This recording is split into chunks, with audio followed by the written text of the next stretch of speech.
ہیں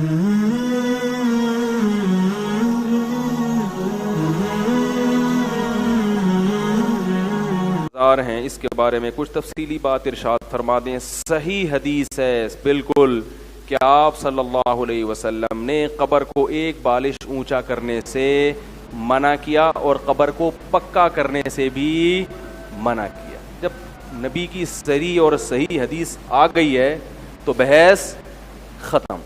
چاروں ائمہ کے نزدیک، چاروں فقہا کے نزدیک اور تمام مکاتب فکر کے نزدیک قبروں کو پکا کرنا، ان کو اونچا کرنا یہ حرام ہے، گناہ کبیرہ ہے.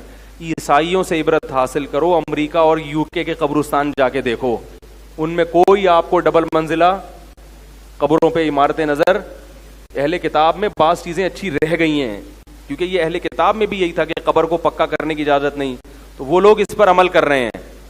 آپ دیکھو امریکہ اور لندن کے قبرستانوں کا یوٹیوب پہ وزٹ کرو تو آپ کو سادہ قبریں نظر آئیں گی، اور پاکستان لکھو گے تو آپ کو قبر کم اور وہ کوئی بلڈنگ زیادہ نظر آئے گی وہ، اور اس میں بعض دفعہ مردہ بھی نہیں ہوتا اندر، اور بعض دفعہ آدمی نہیں ہوتا، پتہ نہیں کون ہوتا ہے. کوئی چرسی ہیروئن چی مرتا ہے اس کی قبر پہ بنا لیتے ہیں عجیب عجیب. میں بھی تھائی لینڈ سے ہو کر آیا ہوں نا، وہاں میں نے بت پرستی دیکھی تو بتوں کے بارے میں وہم ہے کہ یہ یوں کر دے گا، یہ یوں کر دے گا.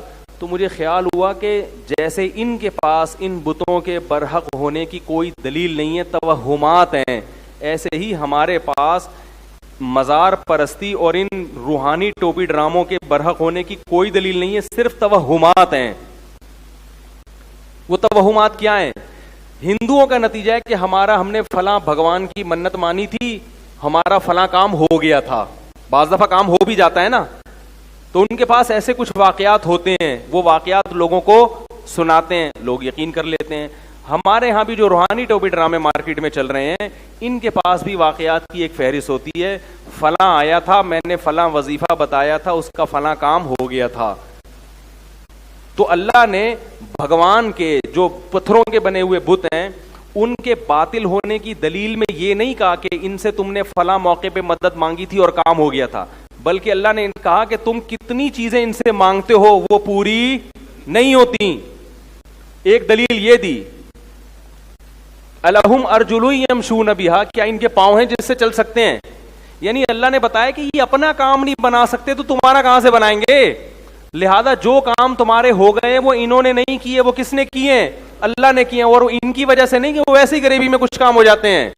ایسے ہی روحانی ٹوپی ڈرامے سے کسی کو فائدہ ہو گیا تو یہ مت دیکھو فائدہ ویسے ہی ہونا تھا. ہر آدمی کے مقدر میں بیماری کے بعد موت نہیں ہوتی، بہت سے لوگوں کے میں بیماری کے بعد شفا بھی لکھی ہوتی ہے. تم یہ دیکھو کہ جو اپنے آپ کے کام ٹھیک نہیں کر سکتا وہ تمہارے کام کہاں سے ٹھیک کرے گا؟ جو روحانی علاج والا، تم جا رہے ہو اس کے پاس کہ میری فلاں جگہ سیٹنگ چل رہی ہے، وہ لڑکی مجھے مل جائے، زیادہ تر یہی ہو رہا ہے. تو میں ان سے کہتا ہوں جو پٹھان ہوٹل سے فری پھوکٹ میں 2 پراٹھے نہیں اٹھا کے لا سکتا وہ تمہاری محبوبہ کو تمہارے قدموں میں، بولو بھائی، کہاں سے لا سکتا ہے؟ تو قرآن کا طرز یہ ہے کہ ان کے عاجز ہونے کے دلائل دے رہا ہے، اور آپ ان کے عاجز ہونے کے دلائل پہ غور نہیں کر رہے. جو کام تکے میں ہو گئے ہیں ان کو ہائی لائٹ کر رہے ہو. مجھے کینسر تھا، میں حضرت جی کے پاس گیا، کینسر ٹھیک ہو گیا ہے. بھائی میری ٹانگ ٹوٹ گئی تھی، میں فلاں کے پاس گیا، ٹانگ ٹوٹ گئی. میرے گدے میں پتھری تھی، انہوں نے پھونک ماری، پتھری نکل گئی. ارے اگر پتھری نکل رہی ہوتی ٹھیک ہے، نکل گئی آپ کی، مانتا ہوں، ان کی پھونک سے نہیں نکلی، ویسے ہی نکلی ہے. ہر ایک کی پتھری نے اندر رہنا نہیں ہوتا. تو یہی وہ توہم پرستی ہے جس کی وجہ سے شرک آیا ہے. فلاں نے بت کے سامنے جھکا تھا، اس کی شادی ہو گئی، اس کے بچہ ہو گیا. فلاں مزار پہ گیا تھا داتا دربار کے، تو دیکھو اس کے اولاد ہو گئی. اس کا مطلب مزاروں سے بھی ہوتا ہے. تو بھائی اگر ایسے ہو رہا ہوتا نا، آپ یہ دیکھو کتنے گئے ہیں ان کو پھر بھی اولاد نہیں ملی، اور کتنے نہیں گئے ہیں پھر بھی ہو گئی اولاد ان کو. تو قرآن کا جو دلائل بیان کرنے کا طرز ہے نا، وہ یہ نہیں ہے کہ ان سے کیا کیا ہو رہا ہے. قرآن کہہ رہے ہیں جو خود عاجز ہیں، تو جو مزار میں پڑے ہوئے ہیں، چاہے وہ ولی اللہ ہی کیوں نہ ہو، بھائی وہ تو ہل نہیں سکتے، وہ قبر سے باہر نہیں آ سکتے. وہ میں نے بتایا تھا نا ایک واقعہ، ایک فالج زدہ آدمی کا فون آیا میرے پاس، آدھا دھڑ اس کا کیا ہے؟ فالج. اس نے کہا میں مزار پہ جانا چاہتا تھا، تو میں نے آپ کا بیان سنا، میں نے جانے کا ارادہ ترک کر دیا. میں نے کہا چلو ایک آدمی کو ہدایت ملی اللہ کے فضل سے. پھر میں نے اس کو مزید مثال دی. میں نے کہا دیکھو آپ کا آدھا دھڑ کیا ہے؟ فالج زدہ, وہ نہیں ہلتا. جو مزار میں بزرگ ہیں انتہائی قابل احترام, مگر ان کے دونوں دھڑ بولو بھائی نہیں ہلتے. جس کے دونوں دھڑ نہ ہل رہے ہوں وہ آپ کا آدھا دھڑ کہاں سے صحیح کرے گا بھائی؟ تو یہ قرآن کا اسٹائل ہے دلائل دینے کا. آپ اس میں کہہ سکتے ہو بزرگوں کی توہین ہے, توہین نہیں ہے. یہ تو ان کا عاجز ہونا بیان کیا جا رہا ہے. یہ عاجز ہونا تو اللہ نے پیغمبروں کا بھی بیان کیا ہے. عیسائی حضرت عیسیٰ کو اللہ کا رب مانتے ہیں نا, اپنا رب مانتے ہیں نا. اللہ نے کہا عیسیٰ ابن مریم کھانا کھاتے تھے, جو روٹی اور کھانے کا محتاج ہے وہ خدا کہاں سے ہو سکتا ہے؟ تو کیا یہ عیسیٰ علیہ السلام کی توہین کر دی اللہ نے؟ بولو نا بھائی, توہین تھوڑی کی ہے. بتایا کہ بھائی وہ عاجز ہے, وہ بھوک کے لیے روٹی کے محتاج ہیں, تو وہ خدا نہیں ہو سکتے. تو ہم بھی کہہ رہے ہیں جن بزرگ کے دونوں دھڑ کام نہیں کر رہے, اگرچہ وہ بزرگ ہیں, اللہ کے مقرب ہیں, ہم سے بہت اچھے ہیں, تو فالج زدہ آدمی کا آدھا دھڑ کیسے صحیح کر دیں گے؟ بعض لوگ کہتے ہیں نہیں, ہم ان سے جا کے کہتے ہیں کہ ہم ان سے دعا نہیں مانگتے, ان کی قبر پہ جا کے کہتے ہیں کہ اللہ سے دعا مانگے ہمارے لیے. کس سے دعا مانگے؟ اللہ سے. تو سوال پیدا ہوتا ہے کہ کیا اسلاف میں یہ طریقہ تھا؟ نمبر ایک, کیا یہ بات درست ہے کہ آپ قبر میں جا کے جب ان سے کہیں گے کہ اللہ سے دعا مانگے تو اس کی کیا دلیل ہے کہ وہ آپ کی یہ پکار سنیں گے؟ قرآن تو کہہ رہا ہے انک لا تسمع الموتى, تم مردوں کو سنا نہیں سکتے. اب یہ مردوں والا مسئلہ آ جائے گا, اس پہ کلپ بازی شروع میرے خلاف. قرآن کیا کہہ رہے ہیں؟ تم مردوں کو سنا نہیں سکتے. میرا یہ نظریہ کہ مردے نہیں سنتے. اگر کسی کا نظریہ سنتے ہیں تو بھائی اس کا ہوگا. بعض اکابر اس طرف گئے ہیں کہ سنتے ہیں, ان کے بھی اپنے دلائل ہیں, لیکن مجھے جو دلائل سے جو بات صحیح میں وہ بیان کر رہا ہوں. کسی کی شان میں توہین نہیں کر رہا, کیونکہ قرآن کی اتنی واضح نص موجود ہے اس بارے میں کہ آپ مردوں کو سنا نہیں سکتے. بعض کہتے ہیں ہم سنا نہیں سکتے, لیکن اس قرآن میں یہ کہا کہ وہ سن نہیں سکتے. اصل میں یہاں سنانے کا مقصد کیا ہے کہ وہ سن نہیں سکتے, اس لیے تم ان کو نہیں سنا سکتے. تو یہاں عبارت مقدر ہے فَإِنَّكَ لَا تُسْمِعُ الْمَوْتَى فَإِنَّهُمْ لَا يَسْمَعُونَ. تم ان کو سنا اس لیے نہیں سکتے کہ ان میں سننے کی صلاحیت ختم ہو گئی ہے. تو اصل میں قرآن یہ بتانے کے لیے چاہ رہا ہے کہ مردوں میں سننے کی صلاحیت ہے ہی نہیں, کیونکہ آگے آتا ہے لا تہدی العمیٰ, تم اندھوں کو راستہ دکھا نہیں سکتے.